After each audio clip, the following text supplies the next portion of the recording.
Au nom du Père et du Fils et du Saint-Esprit. Amen. Bien-aimés dans le Seigneur, que notre Seigneur Jésus-Christ, ressuscité d'entre les morts, vous bénisse abondamment. Et par sa résurrection, vous soyez visités et remplis de grâce. Je voudrais vous exhorter en ce moment sur le texte de Luc chapitre 16, versets 19 à 31. C'est le texte qui parle de la parabole. Jésus donne une parabole de Lazare, pauvre, et de l'homme riche. Vous pouvez lire les textes. Luc chapitre 16, versets 19 à 31. Il y avait un homme du nom de Lazare. Lazare en hébreu signifie Dieu a secouru ou Dieu a aidé.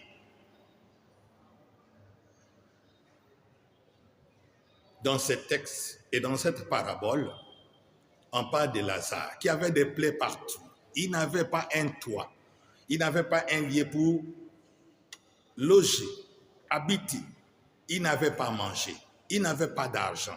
Il était vraiment extrêmement pauvre. Mais là où il habitait, il venait régulièrement dans la concession de l'homme riche. Il pouvait entrer jusqu'à sa maison, voir comment il mangeait. Il avait l'envie de manger les miettes qui tombaient par terre. Lazare voulait même lutter. Il voulait même précipiter les miettes que les chiens mangeaient, mais les chiens venaient lécher ses plaies. Bien-aimé dans le Seigneur, il était une personne abandonnée. Le riche n'avait même pas le temps de le regarder parce que Lazare n'était pas sa préoccupation, ne faisait pas partie de ses projets. Lazare était seul auprès d'un homme qui avait beaucoup d'argent. Bien-aimé dans le Seigneur, dans ce texte, et Jésus termine la parabole en disant que les deux meurent. Oui, comme dit le livre de la sagesse, même l'idiot, même les sensés, même les sages, tous meurent. Un jour ou l'autre. Et en ce moment ici, nous tous, nous allons mourir. Que vous soyez riche ou pauvre, intelligent ou idiot, crochard ou un homme ayant une maison, propriétaire d'un terrain, infirmier, tous, nous mourrons lorsque notre temps arrivera. Bien-aimés dans le Seigneur, un élément essentiel frappe mon imagination, mes pensées pendant ma méditation, et c'est pourquoi je voulais partager avec vous. Dans les textes, seul Lazare a un nom. Le riche n'a pas de nom. Mais les deux ont tous des éléments qui les définissent. Lazare pauvre, mendiant, malade, beaucoup de plaies, ses amis étaient des chiens qui venaient lécher ses plaies. Lazare était comparable à un animal, mais qui vivait dans la même maison, dans la même place, dans la même concession que l'homme riche. Il y avait donc cette distinction et cette séparation. Bien-aimé dans le Seigneur. Mais l'homme riche, lui, était habillé en pourpre, avait une vie vraiment joyeuse. Il était béni. Bien-aimé dans le Seigneur, c'est comme si seulement la richesse qu'il le définissait. Il était identifié à sa richesse. Il était identifié à son argent. Il était identifié à son travail. C'est pourquoi vous allez voir les gens, lorsqu'ils s'approchent de vous, vous les saluez, vous les demandez qui es-tu. Il dit, je suis directeur dans une société. Les gens peuvent s'identifier à une fonction. Les gens peuvent s'identifier à leur argent. Les gens peuvent s'identifier à leur promotion. Les gens peuvent s'identifier à ce qu'ils sont devenus. La richesse est devenue pour ce monsieur son identité, sa fonction, tout ce qu'il a. Bien-aimé dans le Seigneur. Mais ce que vous devez savoir, c'est tout ce qu'il avait, c'est sa richesse. En dehors de la richesse, cet homme n'avait rien du tout. Parce qu'il n'avait aucune relation, ni avec Lazare, il n'avait aucune relation, ni avec Dieu. Il avait seulement la richesse. Et c'est tout. En dehors de la richesse, il n'avait rien du tout. Et c'est pourquoi il est pauvre. Il est très pauvre. Parce que tout ce que nous avons, nous laissons sur la terre. C'est pourquoi il y a ce qu'on appelle les testaments. Certains hommes riches laissent leur argent auprès des ONG, des organismes. Parce qu'on ne peut pas porter la richesse. On ne peut pas porter des maisons. On ne peut pas apporter des voitures. L'homme riche, c'est ce qu'il avait. En dehors de la richesse, il n'avait rien du tout.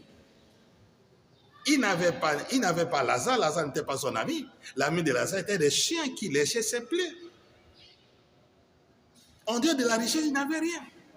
Est-ce que tu n'es pas comparable à cet homme riche que Jésus parle dans sa parabole? En dehors de votre mariage, vous n'avez rien du tout.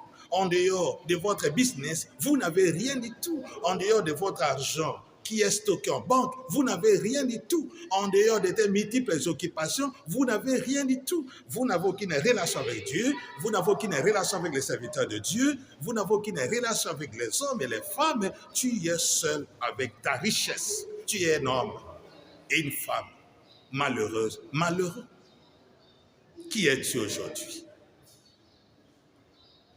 Et puisqu'il n'était que la richesse, il est devenu malheureux dans sa vie après sa mort. Puisqu'il n'avait que la richesse, il ne comptait pas. Il ne pesait pas. Parce qu'aux yeux de Dieu, la richesse ne pesait pas. Il ne pesait pas. La richesse est une bénédiction. Mais quand vous prenez la bénédiction à la place de Dieu, vous renversez les valeurs, les normes, la richesse ne pèse pas. C'est pourquoi le monsieur a perdu. Si vous avez seulement de la richesse, vous avez perdu, vous n'avez pas d'avenir. La richesse seule ne suffit pas. Le travail seul ne suffit pas. Les projets seuls ne suffisent pas.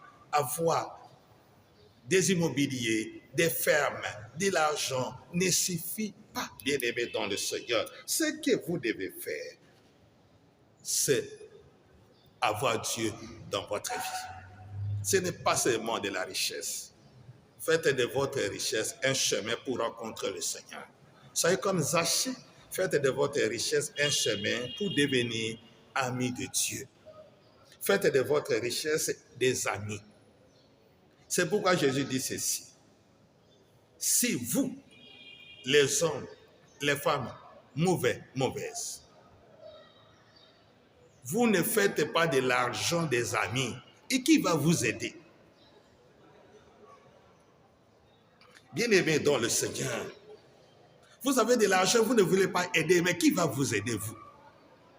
Mais je vous demande, puisqu'il n'avait que de l'argent, mais qui?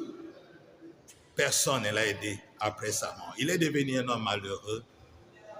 Et cette séparation qu'il a créée sur la terre l'a poursuivi au ciel. Nous payons. On dit, tout se paye ici-bas. Et ce que nous vivons ici, ça nous poursuit même après notre mort. Alors tu peux rectifier, bien-aimé dans le Seigneur. Regardez. Avec votre argent, ayez les yeux qui regardent. Avec votre argent, ayez votre foi. Avec votre argent, aimez le Seigneur. Avec votre argent, soignez votre relation avec Dieu. Parce que nous allons laisser. Hein? Tu ne vois pas que tu es en train de forcer. Tu multiplies les jobs. Tu multiplies les travaux. Mais pour laisser après, tu vas tout laisser. C'est pourquoi tu dois chercher ce qu'on ne peut pas laisser. Ce qui va nous accompagner. Que Dieu Tout-Puissant t'aide à devenir un homme et une femme de bonnes œuvres. les gens qui regardent, les gens qui aident, les gens qui soignent les relations avec les gens, avec Dieu, les gens qui ont de la richesse, mais de la bonne richesse, pour venir et revenir jusqu'entre les mains de Dieu. Que Dieu Tout-Puissant vous bénisse. Lui qui nous bénit et vous donne le goût de le servir dans ta richesse. Amen. Au nom du Père et du Fils et du Saint-Esprit. Amen.